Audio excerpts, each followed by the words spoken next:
Gracias a todos una vez más por conectarse a este espacio. Vaya conmigo a la Escritura. Vamos a estar por diversos lugares de la Biblia. Vamos a tener una navegación dinámica en la Escritura. Sin embargo, vamos a tomar como texto base el primer capítulo del Evangelio según San Marcos.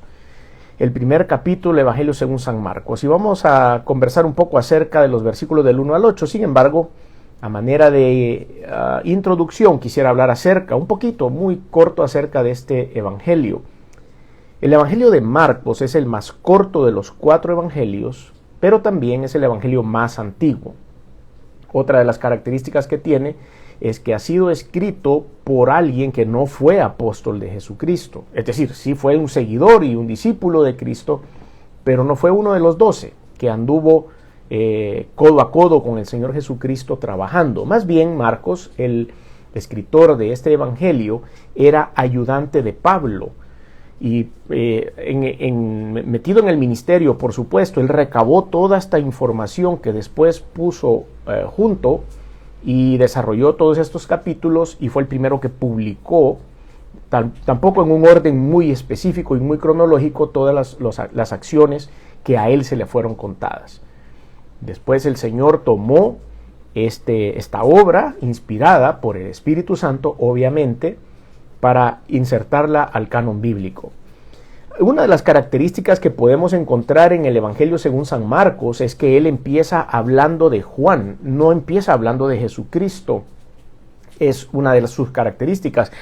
Por ejemplo, el Evangelio según San Mateo, el Evangelio según San Lucas, hablan de la historia de Jesús, de la concepción de María, del nacimiento de Cristo, pero este Evangelio no, sino que empieza hablando de Juan el Bautista. ¿Por qué será? Hay algunas conjeturas acerca de esto. Una de ellas es que este Evangelio había sido diseñado para ser predicado a los romanos o a los judíos que estaban en Roma y a algunas de las personas que estaban en eminencia.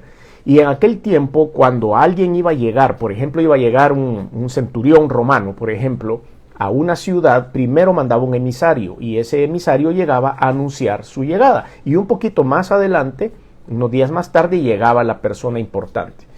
Esto daba tiempo para preparar la llegada, para preparar a las personas adecuadas, para darles la bienvenida y preparar el lugar a donde se iban a quedar hospedados. Entonces siempre había un precursor.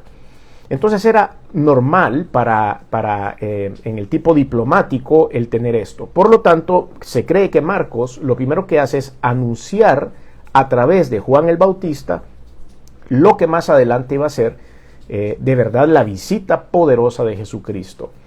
Este evangelio también, como les decía hace un rato, tiene algunas características y Juan decide alejarse de la vida común. Estamos hablando de Juan el Bautista, con quien Marcos comienza su relato, y podemos ver algunas características en su vida. Por ejemplo, que era nazareo. El ser nazareo era un joven, un niño que al nacer había sido separado para las cosas de Dios y que debía tener ciertas características, entre ellas estar aislado de la sociedad, no tomar vino, comer solo legumbres, nada de carne, dejarse el pelo largo y no podía andar muy a la moda que digamos en su vestimenta, entonces usaba pieles de animales.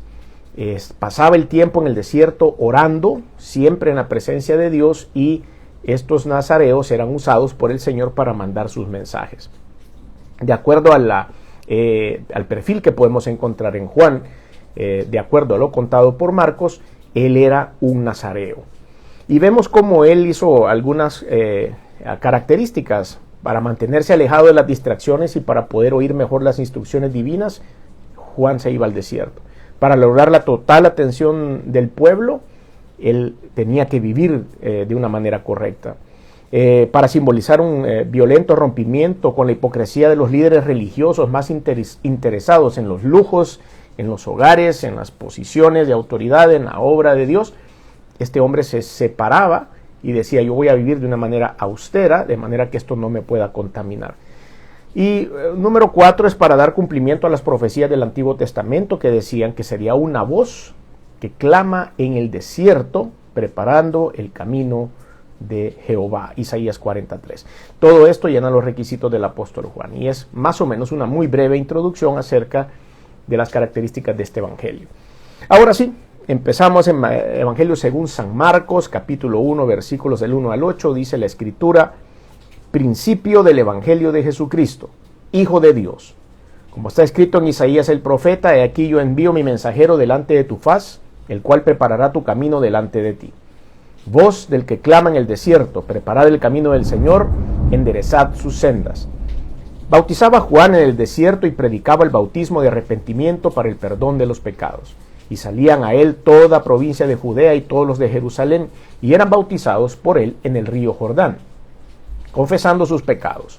Y Juan estaba vestido de pelo de camello y tenía un cinto de cuero alrededor de sus lomos y comía langostas y miel silvestre. Predicaba diciendo: viene tras mí el que es más poderoso que yo, a quien no soy digno de desatar encorvado la correa de su calzado. Yo a la verdad os bautizo con agua, pero él os bautizará en Espíritu Santo. Hemos titulado este mensaje: las oportunidades que nos abre el arrepentimiento. Las oportunidades que nos abre el arrepentimiento. Vamos a analizar el texto y luego entramos a la aplicación. Y como les dije, vamos a estar navegando a través de la Escritura. Principio del Evangelio de Jesucristo. Él empieza con esto diciendo: lo que voy a contar a continuación es realmente el mensaje central de la visita de Jesús a este mundo. ¿Quién era Jesús? Una de las características del Evangelio según San Marcos es que el hombre es escueto para hablar. Él no da muchos detalles como lo dan los otros evangelistas, sino que él va directo al grano, cuenta lo que tiene que contar y es un evangelio mucho más corto. Principio del Evangelio de Jesucristo, Hijo de Dios. Ya está, ya lo presentó, es la noticia de Cristo, quien es Hijo de Dios, punto. Y después dice en el versículo 2, como está escrito en Isaías el profeta. Y aquí él hace dos menciones. Dice, como está escrito en Isaías el profeta, pero la primera intervención que hace realmente es de Malaquías. Malaquías capítulo 3, versículo 1. Después cita a Isaías. Une las dos se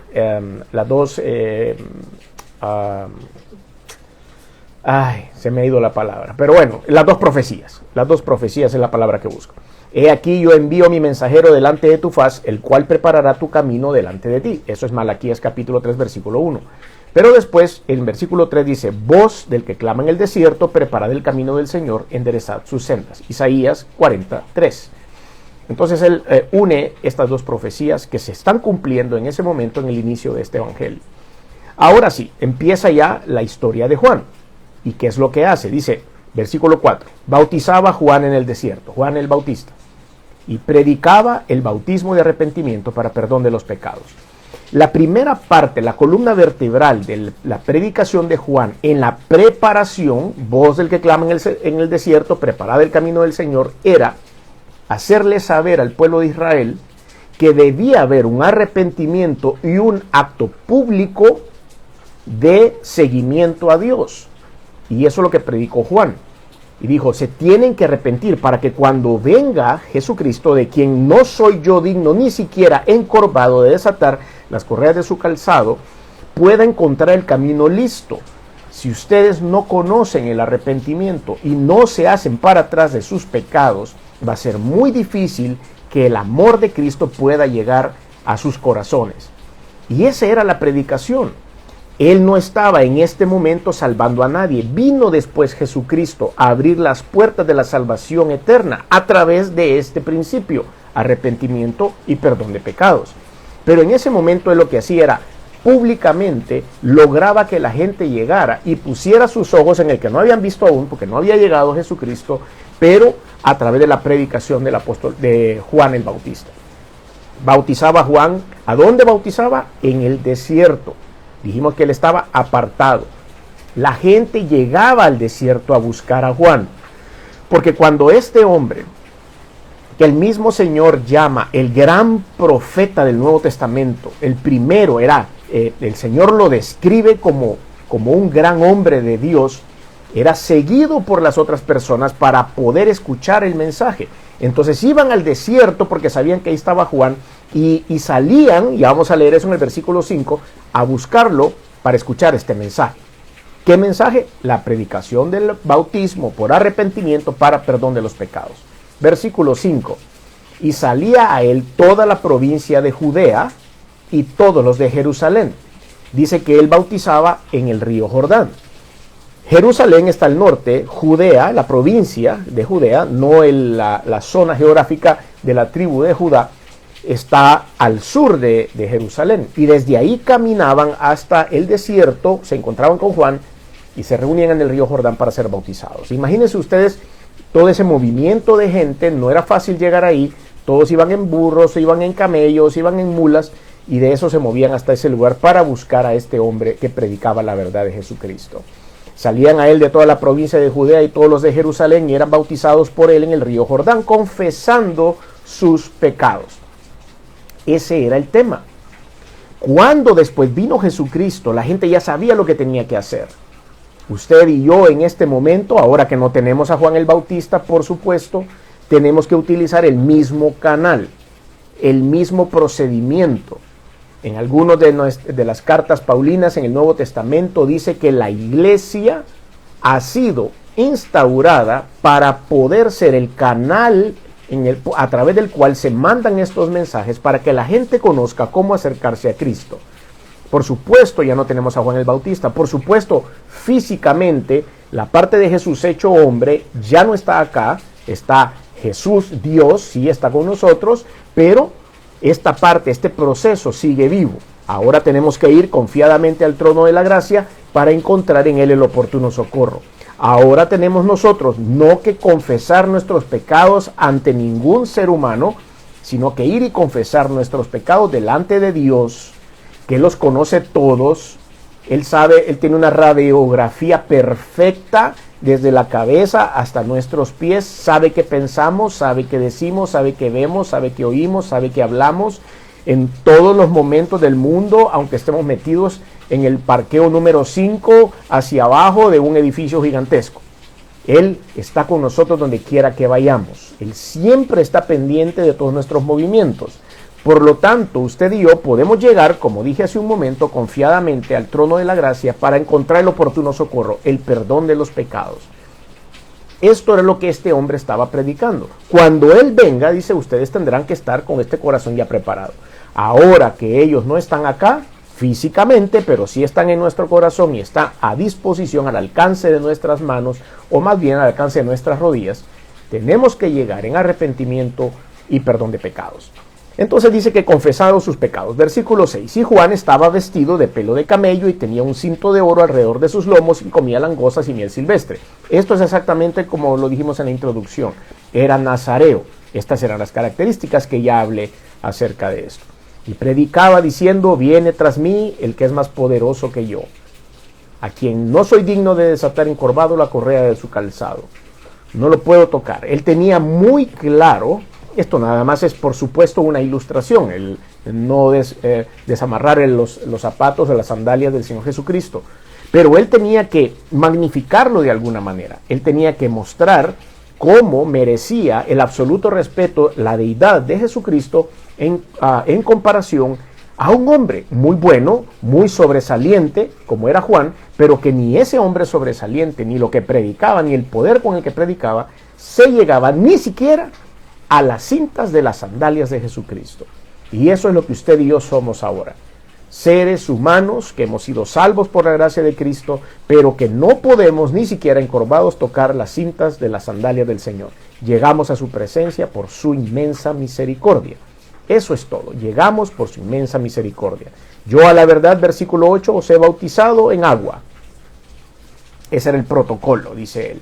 Yo seguí el protocolo humano. Lo que yo puedo hacer, dice Juan, es meterlos al agua públicamente para que todo el mundo sepa que ahora ustedes son seguidores de Cristo, pero Él, dice, los bautizará en el Espíritu Santo, algo que ningún hombre puede hacer. Es por eso que cada vez que finalizamos un estudio como este y hacemos un llamado para que las personas reciban al Señor Jesús como Salvador en sus corazones, decimos, yo no le puedo perdonar los pecados, yo no le puedo asegurar la vida eterna. Y el Espíritu de Dios solo lo puede dar el Señor, que va a vivir dentro de sus corazones. Ningún hombre puede prometer eso. Por eso acá nosotros no escuchamos los pecados de nadie. Usted no tiene que confesarle sus pecados a ninguna persona si no quiere hacerlo. Y tampoco esa persona le puede perdonar los pecados, tampoco le puede asegurar que le va a firmar una visa para la vida eterna, ni mucho menos le va a decir reciba con mi poder el Espíritu Santo. Todo eso sería una herejía. Estamos aquí para decir que todo eso solo lo puede dar el Señor. El Señor se lo va a dar a usted cuando usted en arrepentimiento de pecados llegue a la presencia de Dios y se lo pida. Dice la Escritura que todos somos predestinados para poder recibir este paquete de bendiciones de parte del Señor. Lo que necesita Dios es un corazón arrepentido y dispuesto a hacerlo. Entonces, ahora que hemos terminado esta pequeña porción y este pequeño análisis acerca del primer capítulo de los primeros versículos del primer capítulo de Marcos, vamos a pasar a la aplicación de hoy. Las oportunidades que nos abre el arrepentimiento. La pregunta que Israel todo el tiempo se había hecho en este tiempo es por qué Dios no contestaba sus oraciones, ya que estaban cumpliendo con la asistencia al templo, las celebraciones que el Señor había puesto en la ley, las fiestas judías y otras muchas cosas que ellos trataban de cumplir, cumplían el sábado. ¿Qué pasaba? La división era interna, era espiritual. Aunque externamente parecía que todos lo estaban haciendo bien, no estaban obedeciendo a Dios y no había un verdadero arrepentimiento en sus corazones. Dios no contestaba. Entonces, la división entre nosotros y la oración y la respuesta de Dios, la oración, la respuesta de Dios juntas, hay una división entre nosotros y esa oración y esa respuesta, y es debido al pecado. Es debido a que no hay un genuino arrepentimiento dentro de nuestros corazones. Quisiera que fuera conmigo a Isaías capítulo 59, versículos del 1 al 4. Aquí viene una bomba. Esta es una bomba. Isaías 59, versículos del 1 al 4. Dice la Escritura: He aquí no se ha acortado la mano de Jehová para salvar. He aquí no se ha acortado la mano de Jehová para salvar. Quiere decir, las manos de Dios están siempre dispuestas para otorgar salvación eterna al que lo busca. Ni se ha agravado su oído para oír. No quiere decir que los oídos de Dios están tapados. Pero vuestras iniquidades, o sea, nuestros pecados, nuestras pasiones, nuestros deseos egoístas, dice, pero vuestras iniquidades han hecho división entre vosotros y vuestro Dios. Qué clara la palabra. No tenemos que ser grandes teólogos para poder entender lo que Dios nos quiere decir. Nuestras iniquidades, nuestros deseos, nuestros afanes, y no estamos hablando necesariamente de un pecado rimbombante. Hay pecados que a la gente pues le suenan muy, muy duro, pero una división puede ser un olvido, puede ser un enfriamiento, puede ser un afán por el trabajo, puede ser cualquier otra cosa que empieza a generar una división, dice esto, entre vosotros y vuestro Dios. Y vuestros pecados han hecho ocultar de vosotros su rostro para no oír. Porque vuestras manos están contaminadas de sangre y vuestros dedos con iniquidad. Vuestros labios pronuncian mentira. Habla maldad vuestra lengua. No hay quien clame por la justicia, ni quien juzgue por la verdad. Confían en vanidad y hablan vanidades, conciben maldades y dan a luz iniquidad. Todo eso genera una división entre el Dios y su pueblo. Entonces, acá estamos hablando acerca de las oportunidades que nos da el arrepentimiento. Vea qué emocionante es entender que nosotros podemos caer en esta lista en un momento dado por un descuido, pero también tenemos la libertad de poder llegar delante de la presencia de Dios a acordarnos del mensaje de Juan que dijo: hay que arrepentirnos, hay que bautizarse y hay que llegar a la presencia de Dios a confesar nuestros pecados para recibir el perdón de pecados y la vida eterna. El gran rey David, que cometió errores igual que cualquier otro ser humano, en el Salmo 19:12 dice: líbrame de los pecados que me son ocultos. Decía, hay cosas que usted y yo hacemos por costumbre, por cultura, porque así nos enseñaron, sin ponerle mucha atención, y que quizá esas cosas son ofensivas para Dios. Entonces hay que ir a la presencia de Dios y el Espíritu Santo nos va a decir: no me gusta esa costumbre que te enseñaron en tu casa, no me gusta esa costumbre que adoptaste en tu universidad, en el colegio, en el trabajo, donde sea. Líbranos, Señor, de los pecados que nos son ocultos. Proverbios 28:13 dice: el que encubre el pecado no prosperará. Tratar con el pecado es el principio del Evangelio. Tratar con el pecado significa gestionar el pecado delante de Dios, Es el principio del Evangelio, lo hemos leído en Marcos capítulo 1, versículos 1 y 2, para poder recibir las buenas nuevas o las bendiciones de Dios. Ahora, el primer punto que podemos aplicar acerca de esto es la importancia de tratar la realidad del pecado en nuestro alrededor. Tenemos que entender el origen, por supuesto. Es algo muy sencillo. Estoy seguro que todos ustedes y yo conocemos cuál es el origen del pecado, ¿verdad? Y hemos seguido la historia. El origen del pecado se dio en el huerto del Edén, en donde ahora nacemos todos con esa tendencia. Pero real origen del pecado está en la mente, en la fábrica de pecado de Satanás. Satanás es el origen del pecado. Juan 8:44 dice: vosotros sois de vuestro padre el diablo, y los deseos de vuestro padre queréis hacer. Él ha sido homicida desde el principio y no ha permanecido en la verdad, porque no hay verdad en él. Cuando habla mentira, de suyo habla, porque es mentiroso y padre de la mentira. Entonces vemos que cuando él acciona la mentira y empieza a conversar con Eva en el huerto del Edén, es cuando él mete esa inyección de veneno a la humanidad. Entonces nosotros venimos y heredamos esas características. Romanos capítulo 5, versículos 12 al 16 dice: por tanto, como el pecado entró en el mundo por un hombre, y por el pecado la muerte, así la muerte pasó a todos los hombres por cuantos todos pecaron. Nótese algo importante en esta epístola de los Romanos capítulo 5. No le echan la culpa a Eva. Aquí no dice por cuanto como el pecado entró por Eva y por el pecado la muerte, así la muerte pasó por todos. Aquí la cabeza es la responsable. El hombre no cuidó a su mujer, la mujer no se cuidó de Satanás, pero el responsable al final siempre va a ser el capitán.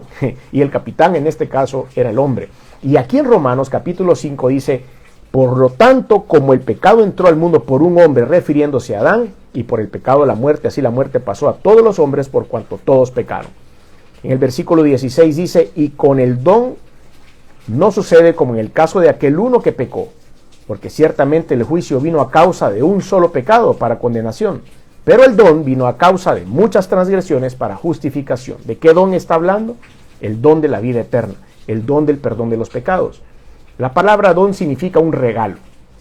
Y Dios, por su inmensa misericordia, es que nos ha perdonado. Es por eso que el don se le llama don acá en el versículo 16 del capítulo 5 de los Romanos. Salmo 51:5 dice: he aquí en maldad he sido formado y en pecado me concibió mi madre. Yo sé que aquí hay un poco de tela que cortar en este versículo y algunos estudiosos de la Escritura han dicho que probablemente la madre de David, quien fue el que escribió este salmo, realmente lo concibió en pecado. Algunos se respaldan, esto es extra al estudio que estamos viviendo, nada más es para dejarle un poco de curiosidad y que podamos investigar un poco más. Cuando Samuel fue a ungir a David y empezó a buscar entre los hijos de Isaí, fueron presentados todos los hijos que estaban en casa. El único que no estaba en casa era David, sino que estaba cuidando las ovejas de la familia. Entonces algunos de ellos han dicho que probablemente él no era un hijo de la pareja y que por eso lo tenían trabajando ahí al fondo. Y después él dice acá que en pecado lo concibió su madre. Otros comentaristas dicen no tiene nada que ver con eso. Realmente todos nacimos en pecado y él fue concebido en el pecado natural que todos los seres humanos tenemos. Eso es nada más un vendaje, un bonus para esta noche. Mateo capítulo 15, versículo 19 dice: porque del corazón salen los malos pensamientos, los homicidios, los adulterios, las fornicaciones, los hurtos, los falsos testimonios, las blasfemias. Estas cosas son las que contaminan al hombre. Pero el comer con las manos sin lavar no contamina al hombre, decían. Viene de adentro esa contaminación. Santiago capítulo 1, versículo 15 dice: entonces la concupiscencia, después que ha concebido, da luz al pecado. Y el pecado, siendo consumado, da a luz la muerte. Muerte espiritual. Vamos a hablar un poquito de eso más adelante.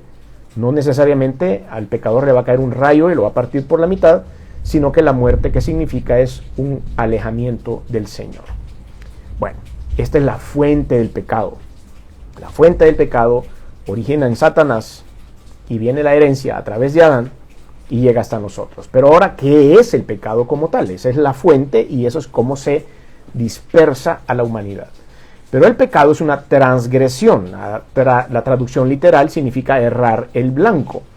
La transgresión es ir en contra de algo. Primera de Juan 3:4 dice, todo aquel que comete pecado infringe también la ley, pues el pecado es infracción de la ley. Es un rechazo. La infracción viene de una palabra griega que traducida significa rechazo de la ley o rechazo de la voluntad de Dios. Eso es infracción.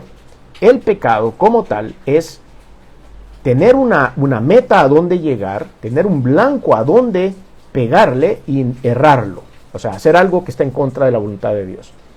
La injusticia, en 1 de Juan 5:17 dice, toda injusticia es pecado. Entonces, la transgresión, la injusticia y también el hecho de omisión de un deber conocido, delegado por Dios a todos nosotros. Santiago capítulo 4, versículo 17. Y al que sabe hacer lo bueno y no lo hace, le es pecado. La incredulidad hacia Dios es también otro pecado.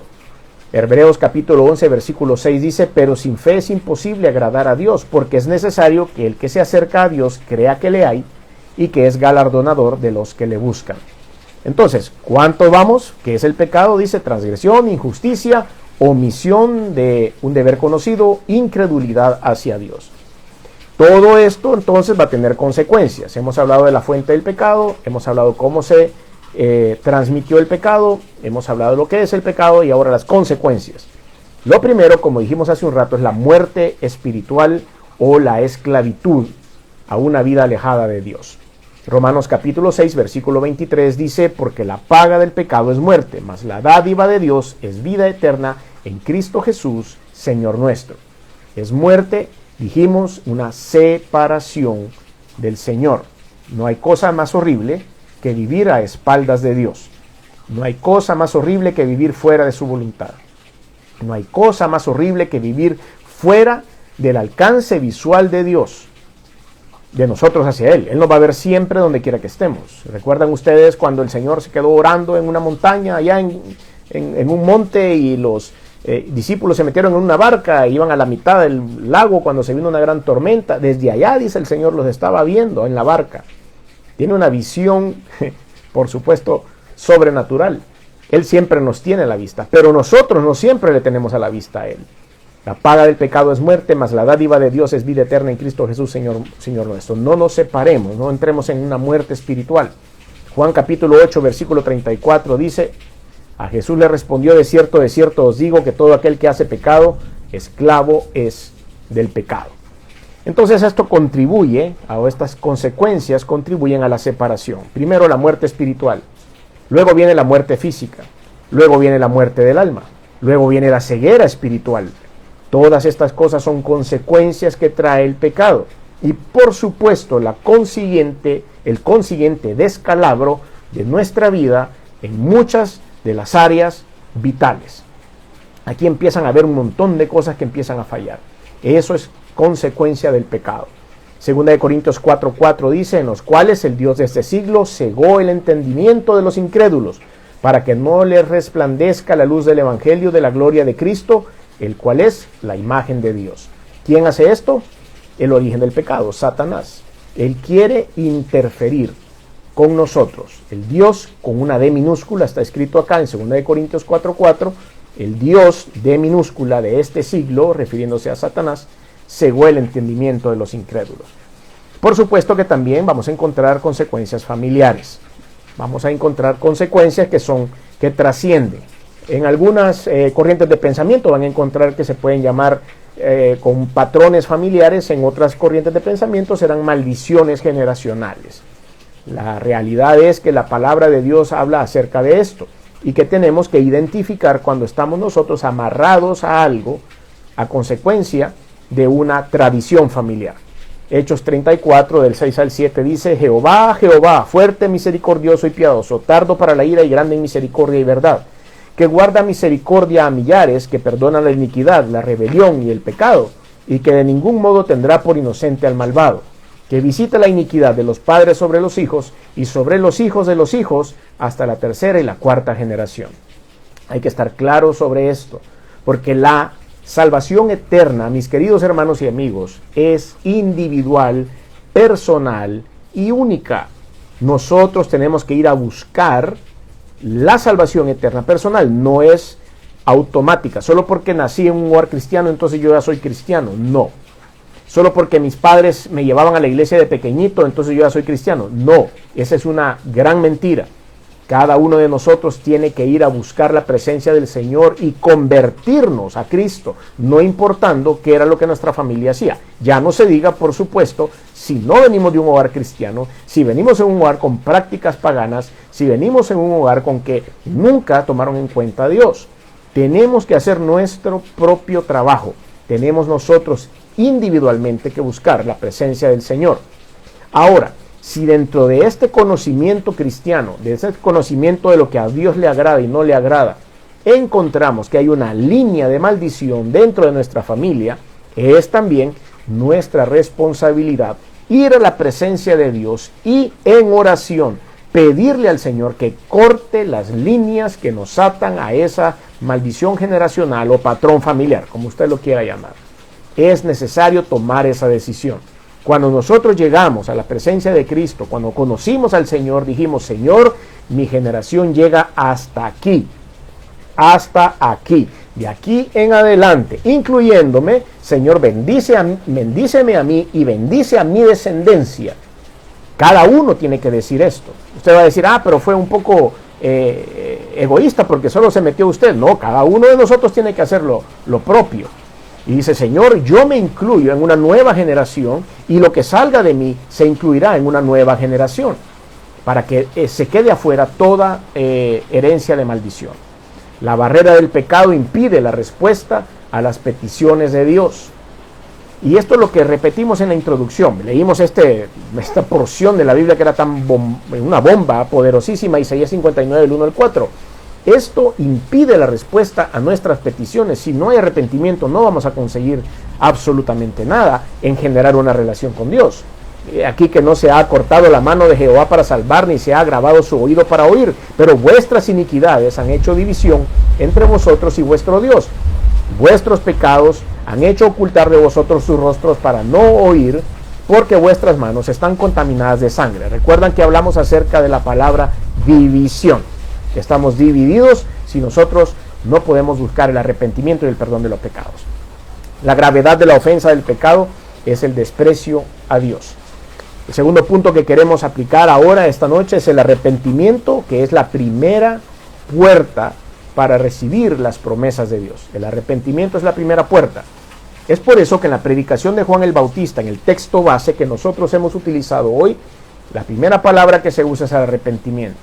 No podemos recibir a Cristo como Señor y Salvador si no hay arrepentimiento. No podemos llamarnos cristianos verdaderos, nacidos de nuevo, si no hay arrepentimiento. Y eso no lo va a medir ningún ser humano. Dios tiene un escáner para eso. Dios tiene una tabla de medidas para esto. Dios pesa los corazones, dice la Escritura. Entonces, en el Evangelio según San Marcos, como dijimos al principio, dice que Juan, en el versículo 4, bautizaba a Juan en el desierto y predicaba el bautismo del arrepentimiento para el perdón de los pecados. Es la causa o el principio generador, o sería la llave para que el Evangelio empiece a actuar en mi vida, el arrepentimiento. Principio del Evangelio de Jesucristo. El principio viene de una palabra arché, que es una palabra griega que significa iniciar una acción o un punto de comienzo para una etapa diferente. El significado de arrepentimiento es la llave de las promesas de Dios. Metanoia significa, que quiere decir un cambio de mentalidad que resulta en un cambio de estilo de vida. Esa es la traducción de la palabra metanoia, que es arrepentimiento en griego. Es un dolor por haber ofendido a Dios.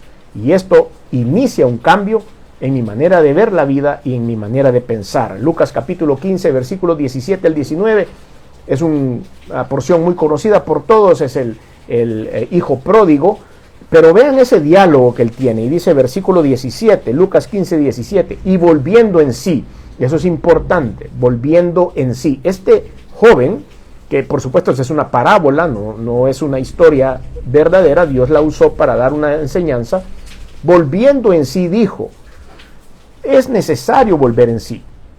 Cuando yo vuelvo en sí quiere decir que salgo de la oscuridad. Cuando yo vuelvo en sí quiere decir que salgo del momento en el cual yo realmente mi cerebro estaba nublado. volviendo en sí dijo, ¿cuántos jornaleros en casa de mi padre tienen abundancia de pan? ¿Cuántas personas han sido salvas? ¿Cuántas personas hoy están disfrutando de la presencia de Dios? Personas que ya murieron, pero están en la presencia del Señor. ¿Cuántos tienen abundancia de pan? Y yo aquí perezco de hambre. Me levantaré e iré a mi padre y le diré, Padre, vean el volviendo en sí, el cambio de mentalidad lo hace decir esta frase: he pecado contra el cielo y contra ti. Ya no soy digno de ser llamado tu hijo. Hazme como a uno de tus jornaleros. Ahí hay un cambio de mente. Y de inmediato en esta historia se ve como el padre le perdona. Le perdona y le pone un anillo, que todo tiene una connotación. No es tiempo ahora para hablar acerca de esto. Le pone el mejor vestido, una túnica, un anillo y le mata el becerro más gordo para celebrar. Lo mismo hace el Señor Jesucristo con usted y conmigo. Es la estrategia que ha sido profetizada de parte de Dios para la preparación del camino mientras usted llega a aceptar a Cristo como Salvador. Aquí yo envío mensajero delante de su faz, el cual preparará tu camino delante de él. Era la profecía que veíamos en el texto base, Marcos 1, versículos 2 y 3. Isaías 40, capítulo 1, Isaías capítulo 40, versículos 1 al 5 dice: consolaos, consolaos, pueblo mío, dice vuestro Dios, hablad al corazón de Jerusalén, decidle a voces que su tiempo es ya cumplido, que su pecado es perdonado, que doble ha recibido de la mano de Jehová por todos sus pecados. Voz que clama en el desierto. Esta es la profecía de Juan. Voz que clama en el desierto, preparad camino a Jehová, enderezad calzada en la soledad a nuestro Dios. Todo valle sea alzado y bájese todo monte y collado, y lo torcido se enderece y lo áspero se allane, y se manifestará la gloria de Jehová, y toda carne juntamente la verá, porque la boca de Jehová ha hablado. Eso es lo que Dios quiere de nosotros, para darle relevancia a nuestra relación con Dios, para que no se nos olvide nunca cuál es el camino correcto para llegar a su presencia, y porque el Señor a través de su mano ha sido hecho oportunamente el camino para su perdón y para su vida eterna. Dios prepara la manifestación de Jesús. Entonces hay una necesidad de la libertad interior y el cumplimiento de las promesas del Señor a través del arrepentimiento. Es necesario que usted y yo entremos siempre, todos los días, en esta dinámica de Dios. Esto prevé una fuente de limpieza interior, por supuesto. Eso es estar a cuentas con Dios, estar en beneficio con el Señor.